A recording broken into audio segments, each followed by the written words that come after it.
being his third arrest. It'll be his second punishment by the league if they choose to do so. He was suspended 3 games at the beginning of this season due to his DUI for sleeping on the off-ramp to LAX the previous year. And if he gets suspended this year, that'll probably mean a 6-game suspension. Is he worth the trouble? Is what Minnesota fans are asking themselves. Is he a good wide receiver too? Absolutely. Could he be a wide receiver 1 on many teams? Absolutely. But can you trust him? Is the question. Can you trust him to make good decisions and stay out of trouble?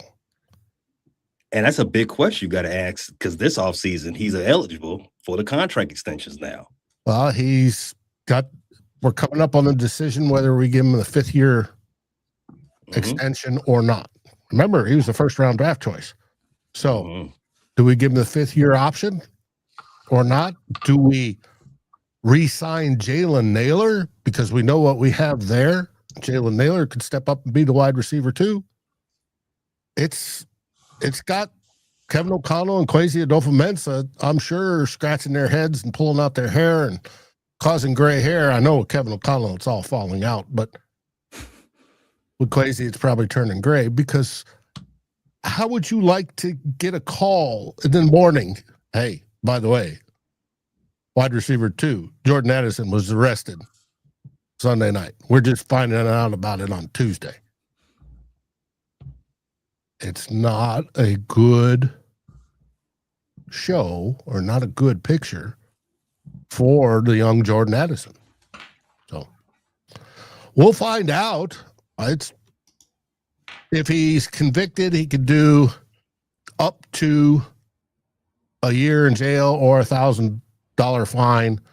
We doubt he'll get that. First time offense in Florida, I doubt that. He'll probably get a slap on the wrist and a fine. But we got to let the court case move through. We'll find out. It's a damn shame if he get arrested before Brett Favre. Shout out to the Packers. It was the Seminole Hard Rock Cafe in Tampa. That's where it happened. And it was the Seminole police that arrested. I got to tell you that I don't like his defense. I was framed for trespassing. What does that even mean? I know. I don't understand. Rumors had it that he was drunk, losing his tail on blackjack table, and he got belligerent when he was asked to leave several times. Well, he has a drinking problem. We know that for sure. So he's only 23. He's a young kid, obviously not making great decisions in life. Not at all. And being a pro football player, you can get drunk, just don't get stupid. Mix it with gambling. It's like, that's a quick way to go broke. Another quick way to go broke: betting on the Packers to beat the Bears. Don't do that. Hey, they had a 18-point lead at half. Bears didn't even look like they woke up yet. 21-6 until the 4th, or what was it? 21-3 at halftime. Right. And then they come out, and I think the Bears scored the field goal next and made it 21-6. And then the Packers went and scored a touchdown. Yeah. 28-6. And it wasn't until the fourth quarter. It wasn't until the fourth quarter that it turned. Well, that it became obvious to everybody. It wasn't until the fourth quarter, but it was always obvious to us. What I saw from kickoff was one team slowly packing their bags for Cabo, and another team slowly preparing to win. That's all I saw. The one that did it for me was the screenplay to number 70, whoever that was, when they fumbled it 20 yards ahead. It's like, are you even serious with a play call like that? And they got the ball back after all that, but it's like they were playing with their food, 100%. Yeah, salty, ain't it? They sure were. They sure were. Oh, they sure were. 28 points. No, it was 27 because they scored. They missed the extra point. Mm-hmm. That's okay for them, though. I'm sure they're enjoying all the spoils that Mexico can offer. A team that had to be excused from the playoffs for being just shitty. The playoffs are better without them. But speaking of what's better, Brad Holmes had a postseason, I guess, press conference, what you call it, B. Foster, and the tenor of it sounded like he was laying down the law of what he expected things to happen coming up forward.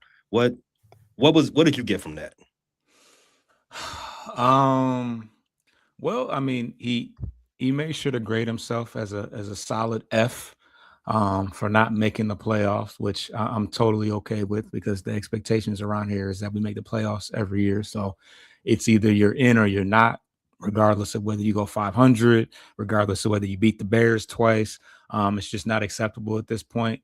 But he touched on a couple different topics that were interesting, including, the interior offensive line and how we kind of got, the Ragnow situation kind of screwed us because we found out about all that after the draft. And I'm sure there would have been some differing, decisions made, had we known that he was going to retire. But it also seemed like he was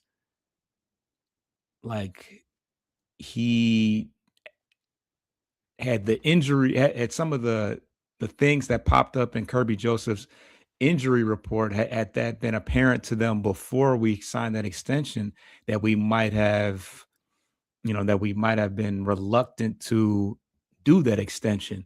And that he said that with Sam Laporta and Brian Branch out with pretty, significant season-ending injuries, those things will be taken into consideration before we move forward with them. So I don't think there was much that I don't think there was much that the Lions fanfare was a big fan of.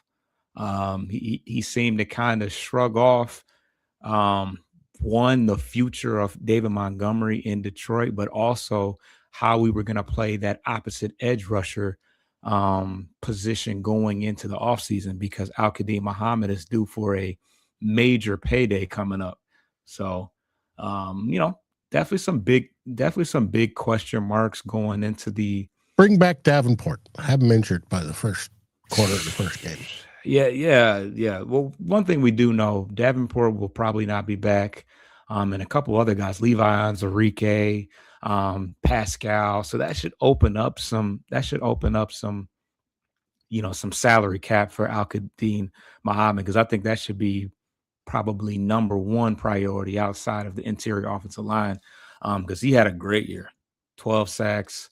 I think he was top 20 in pressures and top 10 and the 12 is top 10. So I think he's going to be the highest the highest sack guy going. That's a free agent going into this year. So I think that you really got to lock him up, because he was pretty pivotal last 2 seasons ago when Hutch was out. So I think even though he's a 30-year-old edge rusher who's been kind of a journeyman prior to that, I think you can ill afford to let him leave. Stay gone. I can keep going. He's been having problems with StreamYard today. So that's why you get the white screen of death over with pay. But when it comes to Muhammad, I know he caused us a lot of problems when you guys played us. I didn't realize he was 30. That's interesting. Yeah, because he's bounced around. I think he started with the Bears, or he definitely played at least part of a season with the Bears. But I cut your wisdom. What'd you say? Well, to me, I find interesting how careers are lengthening. And for edge rushers in particularly, look at Danielle Hunter. Dude is absolutely rocks. And he's up there in his mid-30s. And a lot of it depends on what style they use, whether it's speed and finesse versus just pure power. Pure power, when you're beating on people, takes a a bigger toll. But Muhammad being able to get 12 sacks, I didn't realize that. That's good. Yeah, you should focus on re-signing him. I agree. Yeah, we were top 4 in sacks. We were behind. Well, we were 4 sacks behind the Browns, but yeah, we were 4th in the NFL in sacks. And the one knock on Muhammad is that he kind of got him in spurts. He wasn't the most consistent with it. He started out strong, slow in the middle, ended strong. But I mean, for a team that was super concerned with the edge rushing position and the whole Zadarius Smith situation, I think we landed on our feet with that. With with the 2 edge rushers that we have, and Jack Campbell gave us 5. So we were able to get to the quarterback at a pretty decent rate last year. So got to bring. I think they said that he was up for like $8 million was his estimated contract per year. I think. I don't know. How you probably his valuation. Now you're going to take that valuation and go, well, he's better than that. He's going to earn at least probably 15 mil. Yeah. I would think. And he kind of said that he was like, I would like to come back. He more or less said, whoever's paying me, I'm taking the bag, which I'm 30 years old. The last time and his stock has never been higher, probably will never be higher. Get your money. Mm-hmm. Oh, without a doubt. I found it interesting that Holmes said he had to do a better job. And we hear that from coaches and GMs all the time. That he regressed. Well, no kidding. And didn't get to the postseason. Well, no shit. He finished 4th in the division. But it wasn't an issue, but the execution was. It's obviously you guys have injuries that cost you a good chunk of your season, which was a big part of it. Makes me wonder if you guys are practicing next to a power station like San Francisco is, getting all that electrical magnetic interference, destroying cartilage. Hey, San Francisco's playing right now. Yeah, but we'll get to it here later in the show, but it's not, they aren't healthy, put it that way. In no way. Yeah. Yeah. But it was something. But I wonder if Pay is going to figure out this. Yeah, I was going to say, we can kind of transition to, I don't know if we were going to talk about break down the games. I mean, the past preseason, postseason games. Well, I don't know about other than the Bears-Packers, which, of course, Chicago won. That was amazing. Coming back, and we're just watching the Packers wilt there at the end was fun to watch. We go on to the next topic, which was the Black Monday fallout. Mm-hmm. We now have, 9 head coaching vacancies? Was it just 2 more? Just the Steelers and Ravens? Mm-hmm. Yeah. And now with the Steelers, it was not a firing or a mutual let go. It was Mike Tomlin saying, hey, I'm going to step away. Which is interesting because that means he still remains under contract with the Steelers. So if anybody wants him to be a head coach, and he said, no, I don't see any more coaching in my future or something to that effect. Really? Yeah, he's said it's not, at least not in the near future. I suspect he's going to go yak on TV for at least a year and earn some money that way and see how it is to be, near retirement and call it that good that way. But with him still under contract with the Steelers, anybody that wants him as a coach, it will require a trade. which is smart on the Steelers side of the ball that they did that. Now, so that's where it benefits. But if he doesn't want to go, he doesn't want to go. Why is it that you get to step down and still get paid for it? No, not that you get to get paid.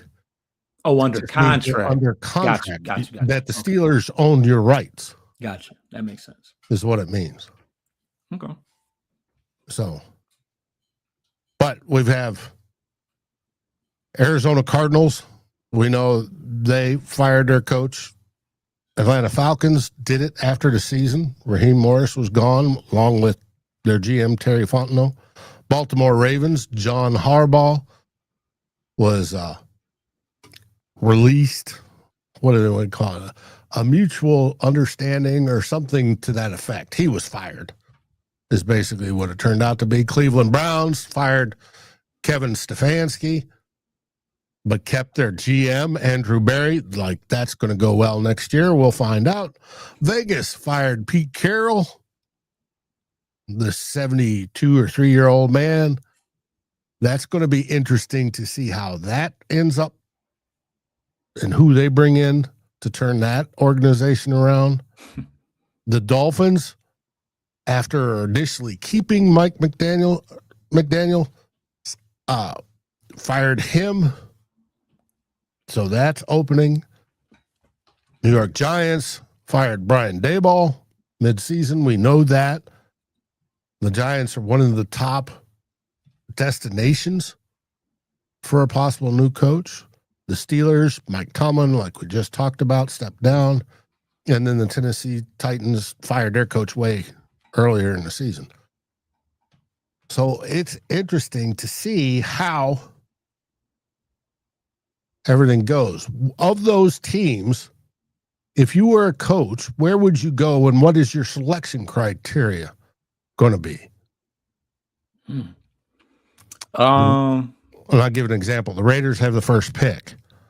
The Ravens have Lamar Jackson. Right. Do you look at the quarterback, what's already there to work with, or do you look for opportunities to build up? Now, when you say build up, what do you mean? Oh, you say build up. Okay, you build up from a lesser.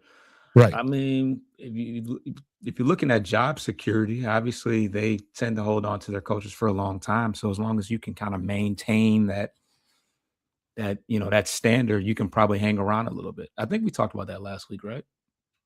Maybe not. Or it's been a conversation that maybe we didn't have it, but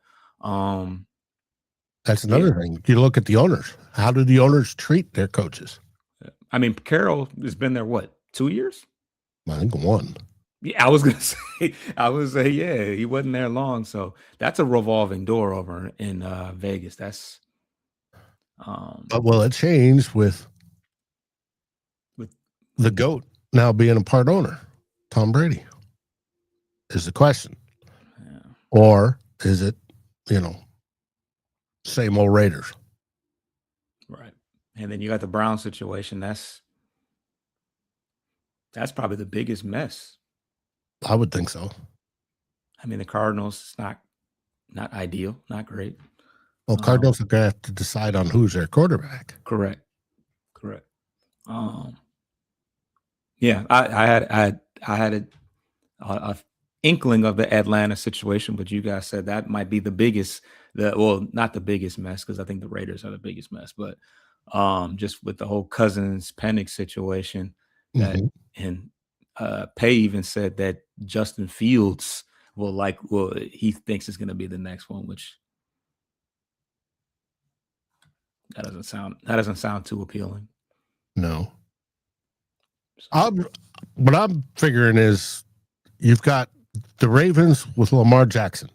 If you can deal with Lamar Jackson style offense, that is the place to go.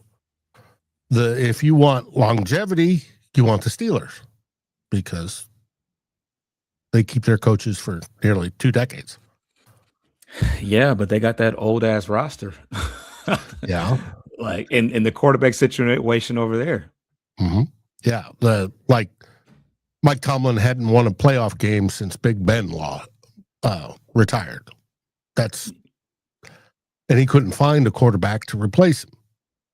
It's the key thing. The Vikings have talked about it for years. Yeah. Now, what the Raiders can appeal to somebody is they got the first round draft pick. Yeah. Is Mendoza really the answer? Well, we'll find out as University of Illinois plays for the championship. Indiana, yes. Pardon me. Indiana, misspoke. See if they can beat Miami. But I don't know. And with the Raiders, is there truth to the rumors that Brady wants to bring back the old Patriots and bring in Mike Flores as the head coach and put Daboll as the offensive coordinator? I thought you were going to say Belichick. No. No. Brady is not probably going anywhere near Bill. Mm-mm. But I find it extremely interesting. It's, I think, a long time. It's one of the most coaches the league has gone through this year, being at 9 so far, and that should be about where it ends up. 9 coaching changes is a lot. Seems like it. And what is interesting about it is a lot of these coaches that were released are prime targets for other teams, whether it be John Harbaugh is one. You have, who else was let go that, Mike McDaniel is another, could be. You have. Hopefully he's the OC in Detroit. We just interviewed him. Well, yes, that's possible. It's possible. I just find it interesting to see where everybody's going to go, and nothing has fallen into place yet. So nothing has moved. Now, Brian, my case, Minnesota Vikings, we're waiting on Brian Flores, hopefully to re-sign as our defensive coordinator, possibly defensive coordinator / assistant head coach since Mike Pettin retired. We'll see how that goes. But he could still, even if he does that, take a head coaching job anywhere that is offered. Now, whether he does or not is a different story. He's been interviewed for head coach by the Ravens. He is going to be interviewed by the Steelers. The whole to Flores going to Oakland has not materialized yet. Haven't heard of any reports that he's even been asked to do that, but that's floating out there. And then the Washington Commanders requested to interview him as a DC because his contract expired today. He's a free agent. Oh, okay. So you're waiting to even circle the wagon on it.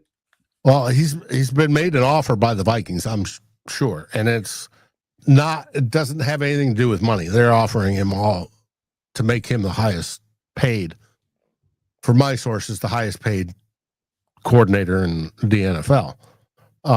So he can't lose, I guess. Right. Unless he's just dying to be a head coach, which is possible. And there's the rumors at the beginning of Dallas. Dallas supposedly showed interest in bringing him in as a DC. Oh, as a DC. Okay. Yeah. And so it'd be interesting because, they've got the offense. They just need the defensive help. And if he goes there as a defensive coordinator, he's on a bigger stage, which could help him get the head coaching job in the future that has been delayed because of the lawsuit. Does he need the stage? I think everybody is aware of Brian Flores at this point. Yeah, for good or for his bad. Determination.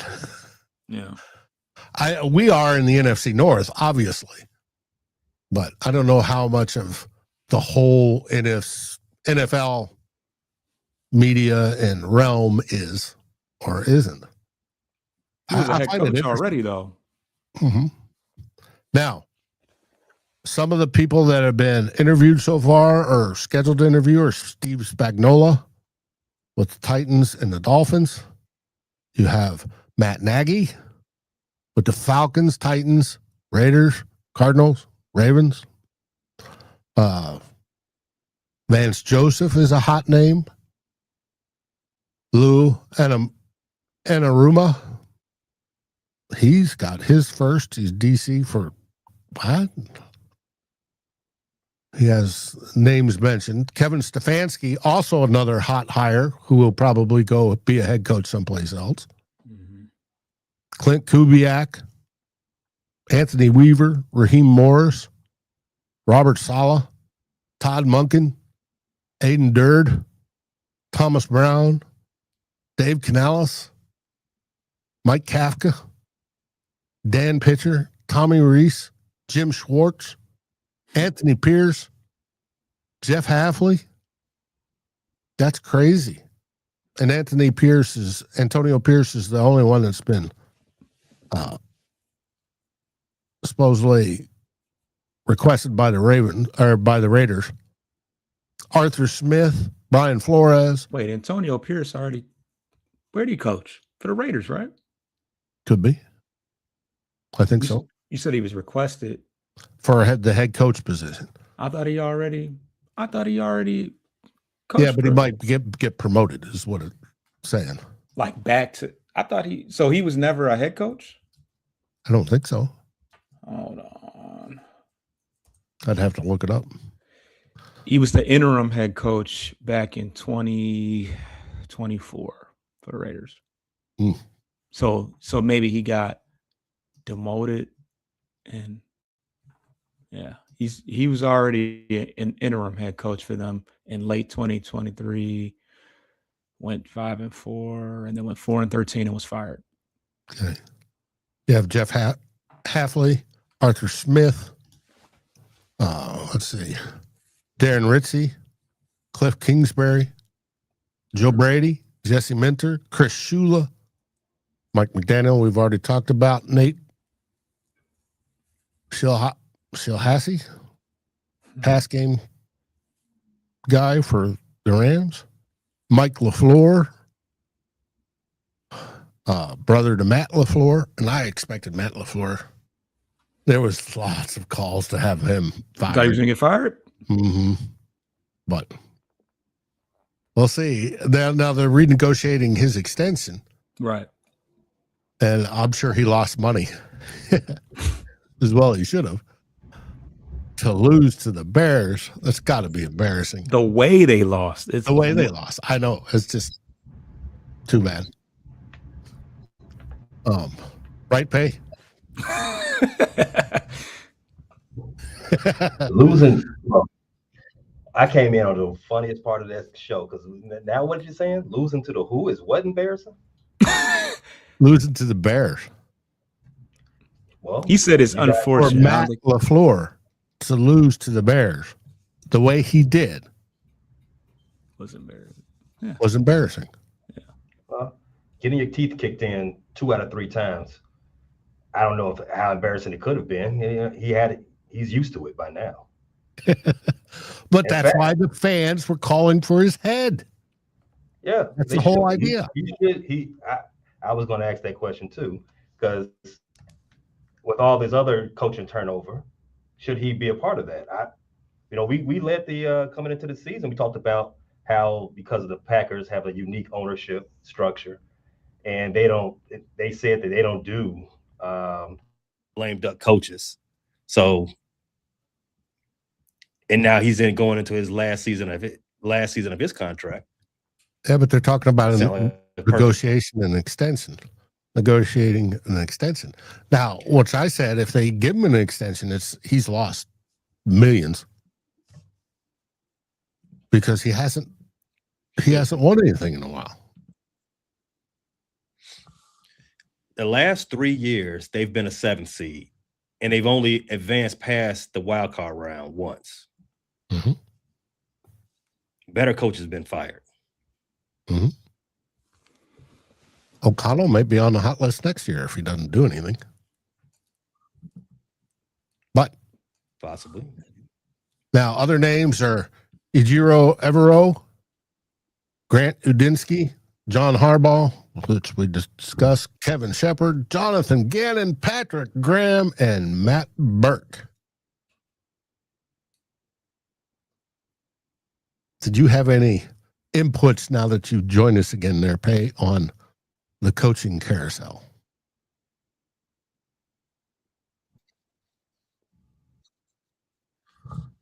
You talked about Tomlin, though, I'm sure, right? Yes, we did. Of course. And I'm sure that your Steelers buddies are trying to figure it out.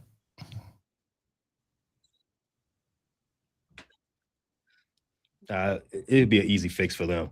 But what about B-Flow going back to Pittsburgh? It's a possibility. He's interviewed for head coach for the Ravens and it's been requested today for the Steelers. Mm-hmm. I think that's a match made in heaven. I mean, after almost pretty much committing career suicide, the Steelers were the team that reached out and kept him in the league. Mm-hmm. And what he's done with the Vikings in the last few years has put him right back on a short list to be a head coach. I think, other than the lawsuit, yes, I agree. Yeah, I mean, barring any type of backdoor malfeasance, I'll just say that. I think that would be perfect. And the Steelers are the perfect organization to do something like that. They've been ever since the Rooneys took over that organization, they've always done things that are antithetical to the rest of the league in this respect. In fact, everything they've done is antithetical to the rest of the league. They got the most Super Bowls. They hire they hire coaches and keep them around for a long time. They go through cycles after cycles with these coaches. Hiring B-Flow sounds like the Steeler thing to do. Mm-hmm. It sounds that way to me. Now, Tyler Fornes, co-founder of Vikings First and Skol, one of the three main hosts, he's not worried about it. I disagree with him. I am. I think we're going to probably lose Brian Flores this offseason. But we'll see. All these openings, if there was ever a time for him to strike, this is it. Well, it all depends on the good old boys, the ownership, whether they're going to allow him to be a head coach with an active lawsuit. Hey, when is that thing going to be over with? When they settle, that's when it will be over. It's got another court date this spring. Mm-hmm. That I do know. And then from there it goes on up to the Supreme Court, I believe. Yeah, good old Supreme Court. Yeah, because this is the Supreme Court that's going to be that's going to want to see that case. So, mm-hmm. I don't see it ending very well. I think they settle and say, hey, you know what, go ahead and take that job in Pittsburgh and let bygones be bygones. As Tim says in the remarks, he thinks the Steelers should go for leaning towards an offensive head coach versus a defensive. Bill Cowher, he was defense, wasn't he? He was a defensive coordinator. Chuck Noll, I don't think Chuck Noll was a coordinator. I don't recall. Well, I don't know. But I mean, that's typically how you see things in the NFL, right? A defensive coach doesn't work out, they fire him. Or in this case, a defensive coach and Mike Tomlin, they've been there for so long, and they separate. Teams usually go 180. They will get the offensive guy, or if you have a tactician or a guy who's, I guess, hard on players, they go get the coach, the player friendly coach after that. Yeah, so I wouldn't be shocked if they go get offensive minded coach. But I do know one thing: he's going to be a young coach. He's going to be a coach with no prior head coaching experience. That's what the Steelers do. And then I'm sure he'll have a successful time and be there for 10, 15 years. And then that eliminates Brian Flores. Yeah, maybe. I think just Brian Flores is very unique. Different. Very unique situation with Flores. Yes. Yeah. When I say young head coach. They trade for Tua to be QB. No, they won't. Brian Flores and Tua are not going to work on the same team. I guarantee it. No. Tua's going to be somebody's understudy next year. The Packers have enough understudy quarterbacks. So, speaking of which, Aaron Rodgers, he got Tomlin fired? Yes or no? Indirectly, yeah. There you go. That's what happens when you do business with the Packers. You end up getting messed up. See, Brett Favre stole money from the poor. Aaron Rodgers stole money from teams for 4 seasons. So, yep, could be. Theme of the show: F the Packers. Always. Now, all right. So I'm just thankful that once the Steelers lost, and it was obvious that Aaron Rodgers is done, that it could put to rest any Aaron Rodgers to Minnesota rumors. Because they bug me. Needed that last puzzle piece, Dave. Needed that last one. We need to take a break. Do we have what else for Black Monday? Yeah, let's go ahead and take a break, and we come back. Let's talk about this divisional round of the playoffs. All right, so you guys watching live, thanks for checking in. But stay right there. We got some fun stuff for you. Everybody listen on this after the fact on audio, Spotify, Apple Podcasts, whatever the case. We'll be right back after our ad partners say a couple of words to you. Need a Garrett's popcorn break.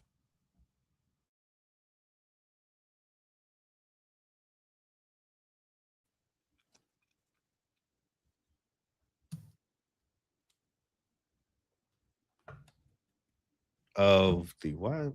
So with the divisional round of the playoffs kicking off this weekend, guys, what game interest you the most?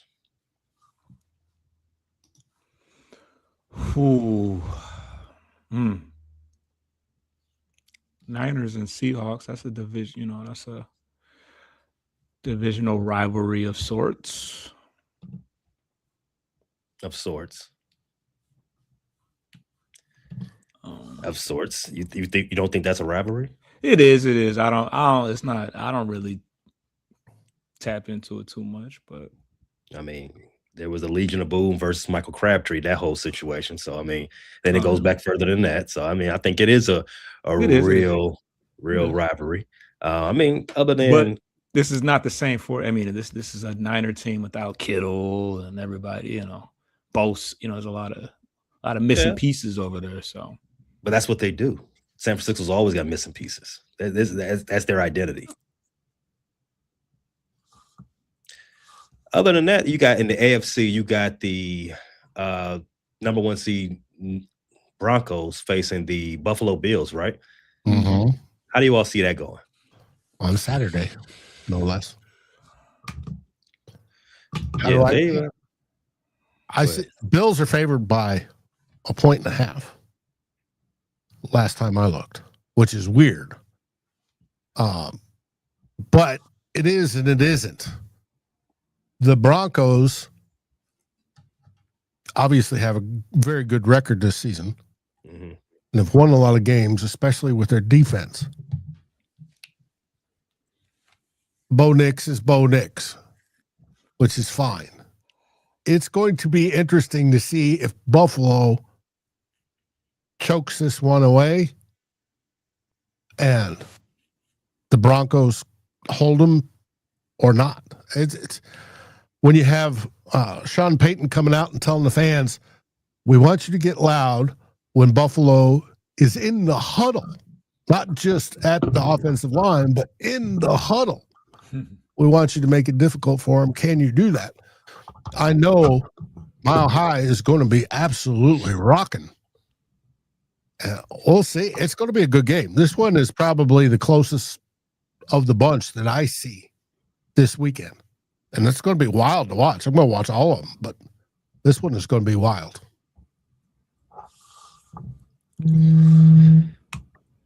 I I'm interested in that game for obvious reasons. I want to see how Bo Nix performs in the playoffs, because last year, even though this isn't his first foray into the playoffs, he was high and by last year. So I want to see as the hunted this year around. Let's see how that goes. And obvious reasons, Josh Allen, he don't have none of those usual speed bumps and roadblocks. It's nut up or shut up time. Shout out to Caleb Williams. The other AFC game, you have the New England Patriots and the Houston Texans. Boy, that Texas defense. Oh, it's something. It is outstanding. Do you think they're their best defense left in the playoffs? Overall, yes. Yeah. I think they're better than the Broncos. Really? Because I was setting that up, Dave. I was gonna say that. They cause more pressure with less rushing. Mm-hmm. I mean, they just do it in base. They're so good. And that causes headaches for quarterbacks when they go out there and go, oh shit, I got 4 guys rushing me and penetrating, and I'm running for my life, which means there's 7 guys out there guarding my 3 receivers. Mm-hmm. It's tricky. It's tricky. Now, the question is, will the Texans offense come to play? No Nico Collins. He's already been ruled out. It didn't look good. Maybe not. Maybe it just looked bad. Well, all concussions look bad, but is that what? Oh, so it wasn't even. I don't know why I saw his knee kind of get jammed into the turf and thought it was a knee thing. It was a concussion. Yeah, okay. I mean, from what I remember, he got taken out. They said because he slammed his head into the turf. But I mean, when your defense is scoring touchdowns, you don't really need your wide receivers, for that game. So. Yeah, and I agree with you, Dave. They are a hell on any quarterback. Good quarterbacks and Aaron Rodgers. Right. It doesn't matter what kind of quarterback you are. Well, this version of Aaron Rodgers, let me not be too pejorative, even though it's FTP. Yeah, we could say Aaron Rodgers from 20 years ago or whatever, sure, but yeah. You're right. 15. But this version of Aaron Rodgers, trash. Mm-hmm. Let's go to the NFC. So you got the obvious what we talked about earlier, the Niners versus the Seahawks. This version of the Niners, they're banged up. They don't have Kittle. Kittle's probably still drinking tequila right now, probably still drunk on Hornito. He looked like a Hornitos guy to me. I don't think he drinks top shelf. He looked like a Hornitos guy. It's the hair. It's definitely the hair. Bottom shelf with the worm. Yes. Yeah, that's Kittle. That's Kittle all the way. But you don't give the Niners any chance in this game, do you, Foster? I mean, it just comes down to, do you truly believe in Sam Darnold? I was about to say. Because the 49ers, they're one of those teams that, similar to the Bills, that have just kind of made the best of not having as much. Obviously, they're going to have to go. They're not going to have Kittle in the game, but they were able to make some big plays last week from Robinson and Juwan Jennings, who, just quietly was an All-American quarterback in high school, and I think he was ranked above like a couple like top-notch quarterbacks. But yeah, they were able to make some pretty big plays, and you can't count out Christian McCaffrey, who's debatably one of the best players in the NFL. So I don't know. It actually could be a decent game, but you got what do they call the 12th man out there or whatever. So it's in Seattle. I haven't looked at the weather. Probably raining. But similar weather to San Francisco, kind of. They're both up north, right? Yeah, true. But yeah, raining more than likely. I'm gonna give Seattle, not Seattle, but San Francisco a puncher's chance. Just because, one, they know this team, they know the opponent. And Shanahan, I don't know how he does it. He's able to scheme these guys no matter who's out there. He's able to scheme them up. And I don't care who they're missing. They're never out of a game. Brock Purdy, sans the last 2 games you've seen him, he was on fire. If he can rekindle some of that, I know Seattle's defense has been tough all season, but they haven't been so tough that they choked out any of their NFC partners, not counting Arizona Cardinals.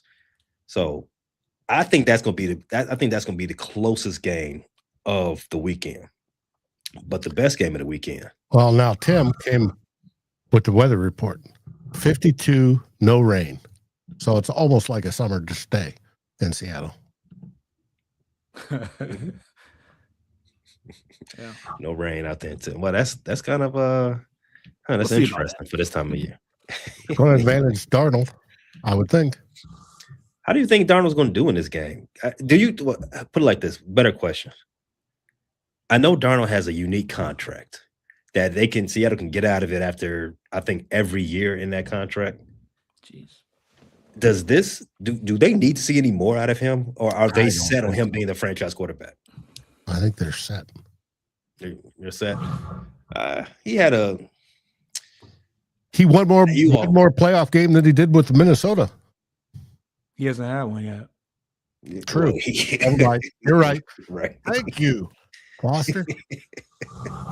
Let's see if we win the playoff game. You're already counting Seattle to the next round. I am. It's just the way it is. Now, I'm remembering last year when we lost to the Rams and the Lions, and then the Rams again. Mm-hmm. Yeah, but I think Sam Darnold. For something tells me that Seattle's not all the way. Sorry, Tim. I don't know. Something tells me that he needs to show one more good game, and then he's locked in. I mean, if he just completely just poops the bed, maybe, but I don't think you want to break up that connection with him and Jackson and Jibba or whatever. Like, I mean, he had Be careful. That's a dangerous name. Be careful. That's why that started with his first name. But yeah, I mean, he had one of the better rookie campaigns that I've ever. Is he a rookie? Yeah. No.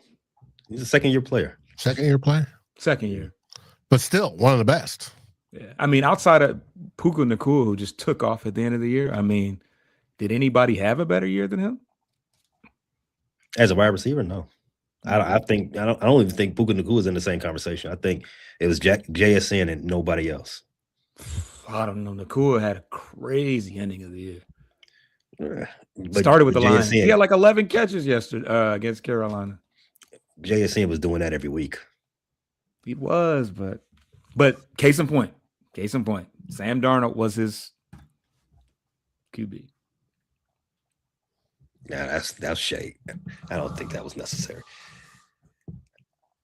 I think that's gonna be a very good game, though, fellas. I'm not counting San Francisco out, but no. I still think Seattle's going to win it. Mm-hmm. They should. Oh, okay. So he didn't play very much. No. Sure, and he still played with chasing that. so.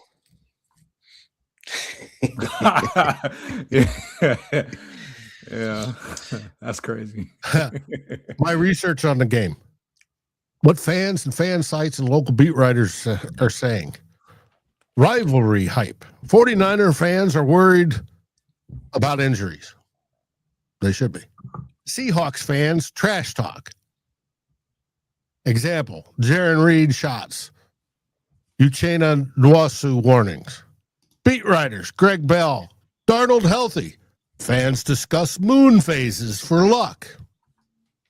Seahawks minus 7.5 point locks. 49ers upset potential. We'll see. Rubber match intensity. What I find interesting is you've got a beat writer discussing the moon phase. What is that? And how that will help Seattle. Was it a full moon coming up or something crazy? I'd have to look. Who's our weatherman? Tim, what's the moon phase in Seattle this weekend? Crescent moon. I mean, is Are they like, is this Thriller or something like that? Are they gonna turn into werewolves? So what are we doing here? I don't. Well, there is stuff about full moons, new moons, and etc. Especially when you're hunting. That play into it, and you never want to supposedly go out on a full moons are crazier than any other moon. That's what they tell me. Let's see. It is, and it'll be a new moon, real close to it. January 18th is a new moon. All right, so that means I got the Seattle Seahawks by 6 then.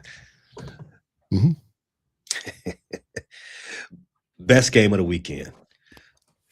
You got the Cheese Graters versus the LA Rams. LA Rams got to get back on the ship, back on the metal tampon and fly all the way. Now they got to fly to Midway. Play those Bears. Last I saw, the total came down. It was about 48.5. It was the highest total of the weekend, but I think they brought it down to about 43 now because of the weather. It's cold out there today, guys. It's cold. It was snowing at 7 a.m. like that real windy snow. It's supposed to be under 20 degrees for the game. May not snow again, but the weather is going to definitely be a part of the conversation leading up to this game in Chicago. There's a few things I think about this game. One, lost in all the hoopla with the Bears beating the Packers, sending them on to Cancun or Puerto Vallarta or wherever they're at, somewhere in Mexico. The Bears did lose 2 key starters. They lost their left tackle, Ozzie Trapello, fantastic rookie. They lost him. He probably won't even play next year because he ruptured his patella tendon. And they lost TJ Edwards. One thing about the Rams, everybody talks about Puka, Stafford, and their offense, McVay, and everything else. But here's the thing about the Rams that should not go unnoticed. They have one of the highest pressure rates in the league, and they blitz one of the fewest times in the league. They don't have to. They can get to you with 4. Brian Young, Jared Verse. They're some dogs. I'm still kicking myself a little bit over my team passing on Verse and letting him fall that long. I kind of like Verse that year, but I think that's to be Roma Dunze. Oh, that was because Verse is a second-year player, right? Yeah, so we took Roma Dunze. Obviously, we was going to take Caleb number 1, but beyond that point. So we picked Dallas Turner. Mm-hmm. So I think being able to protect or keep a clean pocket for Caleb is going to be very key, as it is every week for every quarterback. You want to keep a clean pocket. You want to be able to scan the field and go through your progressions without being, for lack of a better term, molested. Yeah, that's the lacking of the best. You're right. But in terms of the weather, I'm going to say it again. I was just outside. That ain't pleasant. And now, I don't want to. But it's supposed to be a kickoff. Under 20, right? Look, I was just in it. Yeah. It's supposed to be 8 degrees. Wind chill, -10. Oh, my God. Yeah, I don't want to do that. Now, me, I live in Atlanta now. I've been down in Atlanta for going on 4 years.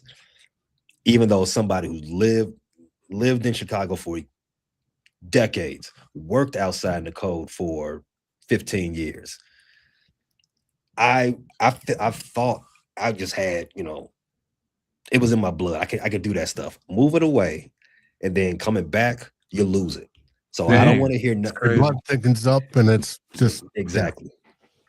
I don't want to hear anything about Devontae Adams played. I was gonna say NFC North. Stafford. I don't want to. Now he's in LA now, so he ain't the same. Stafford played out there, but and Stafford, his career in games under 40 degrees, not good. Right, not good. Playing the dome, home was his dome. Yeah, and Chicago's at least 5 years away from a dome.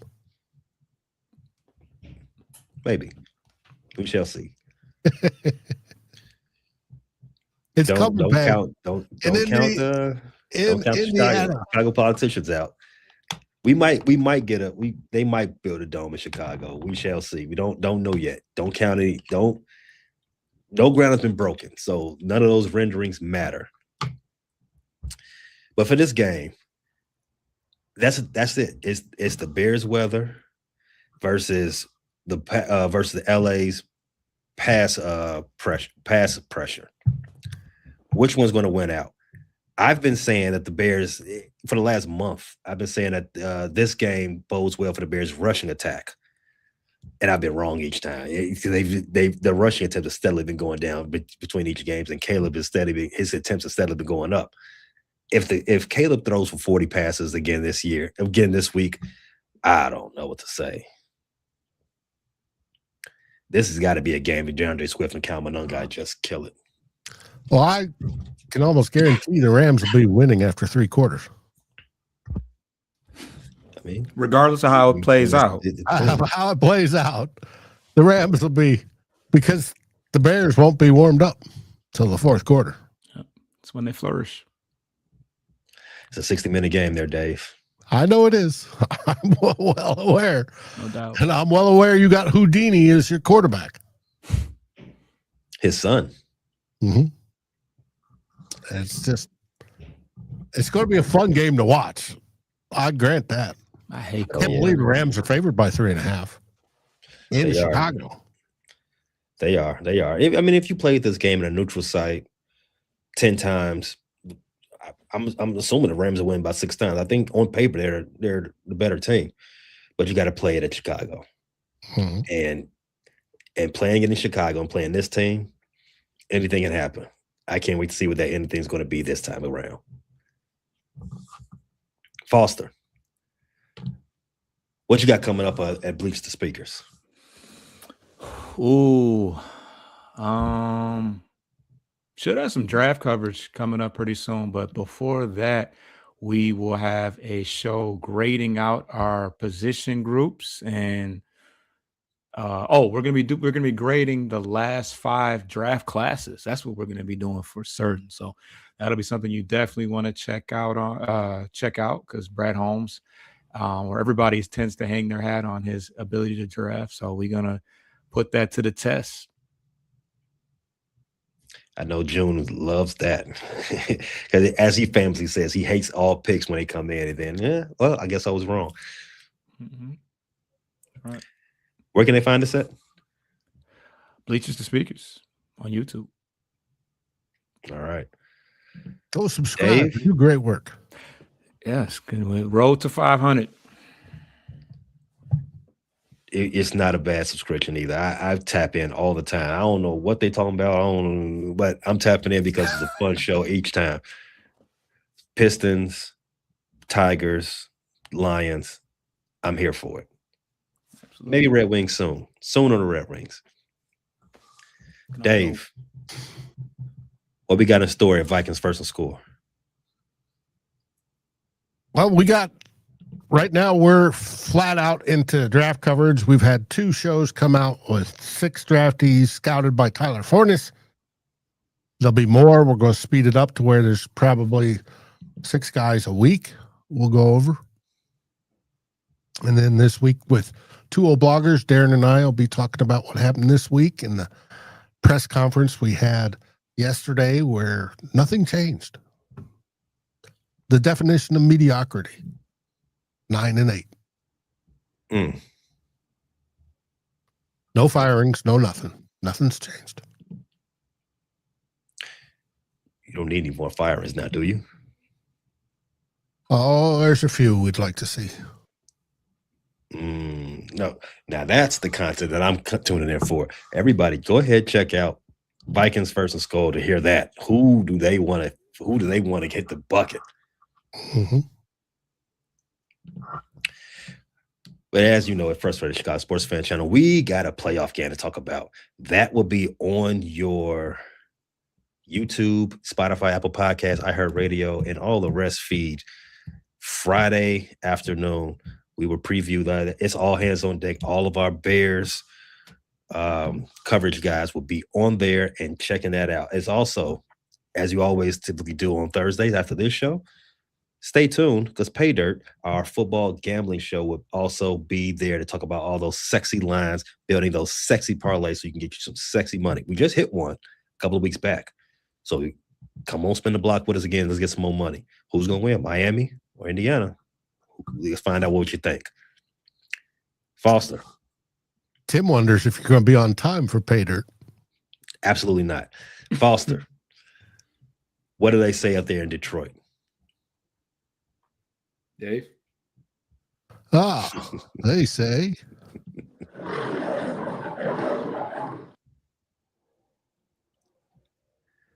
Dave, tell us what they say in Minnesota. Minnesota is simple. It's Skull Vikings. And as always, the Bears. The Bears.